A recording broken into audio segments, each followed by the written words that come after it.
ভূপেন বৰাৰ মাথাটো গৰম হৈ আছে, মোক অলপ গালি পাৰিবই, আপোনালোকে গালি পাৰিবলৈ দিয়ক। হিমন্ত বিশ্ব শৰ্মাও যে সুবিধাবাদী, ভূপেন বৰাও যে সুবিধাবাদী, এই ইটোৱে সিটো মানুহক নিজৰ দললৈ মাতি থকাটোৱে সেইটোৱে প্ৰমাণ কৰে। হিমন্ত বিশ্ব শৰ্মাই সদায় কংগ্ৰেছক কৈ থাকে যে এইটোৰ সমান 2 নম্বৰী পাৰ্টি নাই। সেই 2 নম্বৰী পাৰ্টিটোৰ, দুৰ্নীতিগ্ৰস্ত পাৰ্টিটোৰ লিডাৰজনকনো কেনেকৈ আকৌ বিজেপি চাফা পাৰ্টিটো চাফা পাৰ্টিটো কেনেকৈ ল'ব সেইটো আকৌ মই নাজানো। অসমৰ মুখ্যমন্ত্ৰীয়ে ভূপেন বৰাক মাতিছে নেকি? মই শুনি থাকোঁ কেতিয়াবা ভূপেন বৰা ডাঙৰীয়াই হিমন্ত বিশ্ব শৰ্মাক মানে কংগ্ৰেছলৈ মাতে, কয় যে কংগ্ৰেছত কেতিয়া জইন কৰিব সেইটোলৈহে ৰৈ আছোঁ, আৰু কেতিয়াবা হিমন্ত বিশ্ব শৰ্মাই ভূপেন বৰাক বিজেপিলৈ মাতে।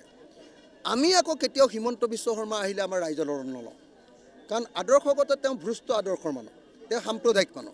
সাম্প্ৰদায়িক মানুহ এজনক আমি ৰাইজৰ দলত নলওঁ। কেনেকৈ আপোনাৰ কংগ্ৰেছৰ সভাপতি ভূপেন বৰাই কেনেকৈনো মানে হিমন্ত বিশ্ব শৰ্মাক ল'ম বুলি কয়।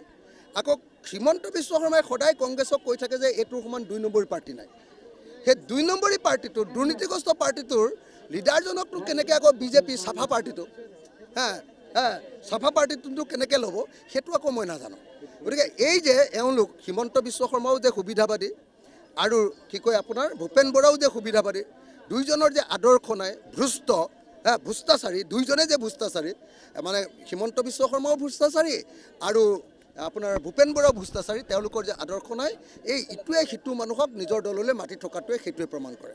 মানে মই আপোনাক এটা কথা কওঁ, ভূপেন বৰাৰ যিটো সমষ্টিত উঠিব ৰঙানদীত, সেই সমষ্টিটোত তাৰমানে ভূপেন বৰাই এজনো মানে জিলা পৰিষদ আৰু আঞ্চলিক পঞ্চায়তক জিকাব নোৱাৰে, চবতে আমাৰ ৰাইজৰ দল জিকিব। সেইকাৰণে ভূপেন বৰাৰ মাথাটো গৰম হৈ আছে, মোক অলপ গালি পাৰিবই, আপোনালোকে গালি পাৰিবলৈ দিয়ক। যিমান মোক গালি পাৰে চববিলাক ধুনীয়াকৈ উলিয়াই দিব, মই তেখেতৰ ডাইলগকেইটা শুনি শুনি হাঁহি থাকিম, আৰু ৰাতি তেওঁ মোলৈ ফোন। অসমৰ মুখ্যমন্ত্ৰীয়ে ভূপেন বৰাক মাতিছে নেকি? মই শুনি থাকোঁ কেতিয়াবা ভূপেন বৰা ডাঙৰীয়াই হিমন্ত বিশ্ব শৰ্মাক মানে কংগ্ৰেছলৈ মাতে, কয় যে কংগ্ৰেছত কেতিয়া জইন কৰিব সেইটোলৈহে ৰৈ আছোঁ, আৰু কেতিয়াবা হিমন্ত বিশ্ব শৰ্মাই ভূপেন বৰাক বিজেপিলৈ মাতে। আমি আকৌ কেতিয়াও হিমন্ত বিশ্ব শৰ্মা আহিলে আমাৰ ৰাইজৰ লগত নলওঁ, কাৰণ আদৰ্শগত তেওঁ ভ্ৰষ্ট আদৰ্শৰ মানুহ, তেওঁ সাম্প্ৰদায়িক মানুহ। সাম্প্ৰদায়িক মানুহ এজনক আমি ৰাইজৰ দলত নলওঁ। কেনেকৈ আপোনাৰ কংগ্ৰেছৰ সভাপতি ভূপেন বৰাই কেনেকৈনো মানে হিমন্ত বিশ্ব শৰ্মাক ল'ম বুলি কয়। আকৌ হিমন্ত বিশ্ব শৰ্মাই সদায় কংগ্ৰেছক কৈ থাকে যে এইটোৰ সমান 2 নম্বৰী পাৰ্টি নাই। সেই 2 নম্বৰী পাৰ্টিটোৰ, দুৰ্নীতিগ্ৰস্ত পাৰ্টিটোৰ লিডাৰজনকনো কেনেকৈ আকৌ বিজেপি চাফা পাৰ্টিটো চাফা পাৰ্টিটো কেনেকৈ ল'ব সেইটো আকৌ মই নাজানো।